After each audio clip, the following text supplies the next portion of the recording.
ராமகிருஷ்ண ஹரி. ஓம் ஸ்ரீ மாத்ரே. மௌலி ஞானேஸ்வர் மகாராஜுடைய 12வது ஹரிபாட் ஸ்லோகம் பார்த்துட்டு அதோடைய அர்த்தம் பார்க்கலாம்.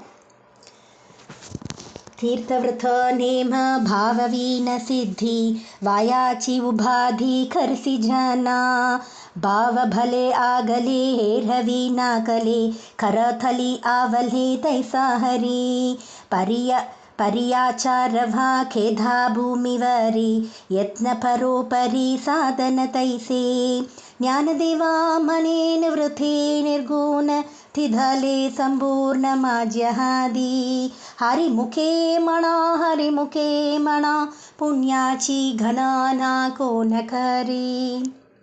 இந்த 12வது ஹரிபாட்டில் சர்வ ஜீவராசிகளையும் உத்தாரணம் செய்ய வந்த சத்குரு ஞானேஸ்வர் என்ன சொல்கிறா அப்படின்னா, தாயான சத்குரு ஞானேஸ்வர். இந்த இடத்துல அது ஒரு வார்த்தை நான் சேர்த்துக்கணும். அதாவது நம்ம எல்லாருக்குமே ஒரு பிரார்த்தனை இருக்கும். நம்ம எல்லாம் பகவான்கிட்ட எப்படி வேண்டுவோம் அப்படின்னா, நான் நன்னா இருக்கணும், என் குழந்தை நன்னா இருக்கணும், எங்கள் ஆத்துக்கார் நன்னா இருக்கணும் அப்படின்லாம் வேண்டுவோம். அப்படி இல்லைன்னா எல்லாரும் நல்லா இருக்கணும்னு சில பேர் வேண்டுவா. அந்த எல்லோரும் அப்படின்ற இடத்துல நம்மளும் வந்துடுவோம். ஆனால் மாவுளி என்ன வேண்டுறா தெரியுமா? பசையதான் அப்படின்னு சொல்லிட்டு அவருடைய பிரார்த்தனை இருக்குது. அதில் இந்த பிரபஞ்சத்தில் இருக்கிற எல்லா ஜீவராசிகளையும் காக்கணும் அப்படின்னு சொல்லிட்டு விட்டலன் கிட்ட பிரார்த்தனை பண்ணுறான்.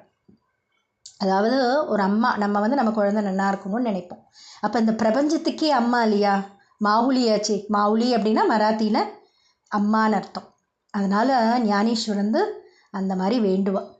அவர் என்ன சொல்கிறா அப்படின்னாக்கா, நம்ம எல்லாமே நிறைய வழிகள் இருக்குது பகவான் அடையிறதுக்கு. நம்ம ஒரு வழி. தீர்த்த யாத்திரையெல்லாம் போவா, விரதம் இருப்பா, வியாழக்கிழமை விரதம், திங்கக்கிழமை விரதம் எல்லாம் இருப்பா, நித்திய அனுஷ்டானம் இருக்கும், தினம் பூஜை பண்ணுறவா இருப்பா.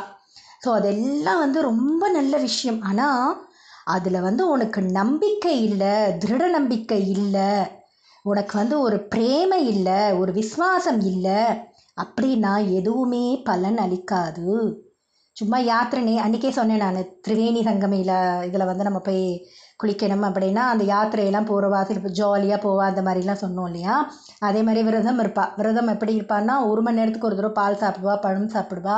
சில பேர் உப்பு இல்லாமல் சாப்பிட்லான்ட்டு உப்பு இல்லாமல் இதெல்லாம் சாப்பிடுவா. அந்த மாதிரி அதாவது இருக்கணும் அப்படின்னா கரெக்டாக அதை முறையாக, நம்ம அம்மா குழந்தை சாப்பிடலை அப்படின்னா எவ்வளோ வருத்தப்படுவோம். அந்த மாதிரி தான் பகவானும்.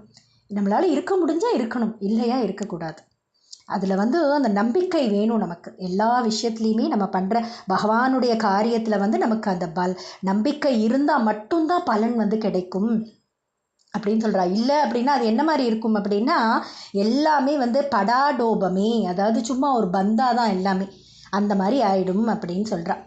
இதில் அந்த திருடமான நம்பிக்கை எப்படி நமக்கு பகவான்கிட்ட என்ன உண்டாக்கும் தெரியுமா? ஒரு பிரேமை உண்டாக்கும். பக்தியோட அந்த பிரேம பக்தி தான். பிரேம பக்தி அப்படின்னு சொல்லும்போது என்ன சொல்லணும்னா, சும்மா ஒரு பகவான் ஃபோட்டோ வச்சுட்டு பகவானை ஒரு ரொம்ப தள்ளி நின்னெல்லாம் நம்ம பார்க்கக்கூடாது. நம்மத்துல ஒருத்தரா, நம்ம அம்மா, நம்ம அப்பா, நம்ம குழந்தை, அப்படி நம்ம நினைக்கணும். நம்ம ஃபேமிலியில் ஒருத்தர் பகவான் அப்படின் போது அந்த பிரேமை நமக்கு வரும். அந்த பிரேமை இருந்தால் மட்டும்தான் நம்மளால் என்ன பண்ண முடியும் அப்படின்னாக்கா, அந்த பக்தி நமக்கு பகவான்கிட்ட ஒரு நெருக்கத்தை கொடுக்கும் அப்படின்னு சொல்கிறா. இதற்கு இந்த பக்தி மார்க்கத்தில் வேறு வழியே கிடையாது. ரொம்ப சுலபமான ஒரு வழி அது பக்தி மார்க்கம் அப்படின்றது. ஆனால் அது அந்த பிரேமை இருந்தால் மட்டும்தான் நமக்கு கிடைக்கும் அப்படிங்கிற. அப்போ நம்ம பிரேமையோடு பண்ணுறோம். நமக்கு எப்படி பகவான் வரான்னு தெரியுமா? அழகாக ஒரு எக்ஸாம்பிள் சொல்கிறா. அதாவது இந்த உள்ளங்கை எப்படி நீட்டிகிட்டே இருக்கும், ஒரு நெல்லிக்கண்ணி உட்காரும் பாருங்கோ, விழும் பாருங்கோ, அந்த மாதிரி விட்டலன் ரெடியாக இருப்பானோ உட்காரத்துக்கு.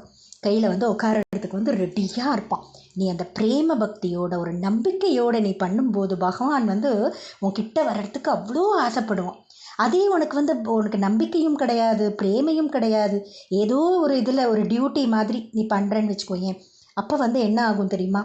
நமக்கு இந்த இந்த எக்ஸாம்பிள் சொல்கிறா. எப்படின்னா, இந்த பாதரச துளி இருக்குது பார்த்தீங்களா? இந்த இடத்துல என்ன வேணால் சொல்லியிருக்கலாம். மாவுளி இந்த இடத்துல ஒரு கடுகு விழுந்தால் அதை அள்ள முடியாது, ஒரு உப்பு விழுந்தால் அள்ள முடியாது, ஒரு குங்குமம், விபூதி எதை வேணால் சொல்லியிருக்கலாம். ஆனால் இந்த இடத்துல பாதரசம் அப்படிங்கிற, பாதரசம்ன்றது எவ்வளோ ஒரு டேஞ்சரஸான ஒரு விஷயம்.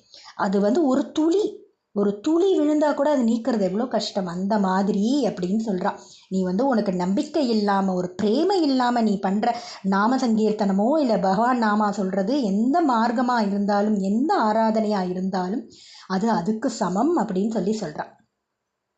இதை நான் இந்த இடத்துல குருவை சொல்கிறா. ஞானேஸ்வர் மகாராஜ் ஏற்கனவே நான் சொல்லியிருக்கேன், அவளுடைய அண்ணா நிவர்த்திநாத் தான் குரு. நிர்குணமான தன்னுடைய குரு நிவர்த்திநாத்னால தான் எனக்கு இந்த பரமாத்ம ஸ்வரூபம் அறிய முடிஞ்சது, ஹரியை அறிய முடிஞ்சது அப்படின்னு சொல்கிறா. இந்த சுலபமான, இந்த எளிமையான முறை எனக்கு என்னுடைய குரு தான் கொடுத்தா. எனக்கு என்னுடைய குரு மாவுலி ஞானேஸ்வர் தான் கொடுத்தா. ஒரு அனுபவம், தினம் ஒரு அனுபவம். அந்த பகவான்கிட்ட அந்த பிரேமை அதெல்லாம் நம்மளே கேட்க வேண்டாம், அவரே கொடுப்பா எல்லாத்தையுமே. சரணாகதி அடைஞ்சோம் அப்படின்னா பகவானுக்கே, குருக்கே தெரியும் நம்மளை எப்படி மோல்டு பண்ணணும் அப்படின்னு. எல்லாருமே ஒரு மகான குருவாக நம்ம எடுத்துக்கிட்டு நம்ம பக்தி பண்ணும்போது நம்மளை அழகாக ஸ்டெப் பை ஸ்டெப் நம்மளை கூட்டிகிட்டு போயிடுவான். நாளைக்கு 13வது ஸ்லோகம் பார்த்துட்டு அதோடைய அர்த்தம் பார்க்கலாம். ராம் கிருஷ்ண ஹரி. ஓம் ஸ்ரீ மாத்ரே.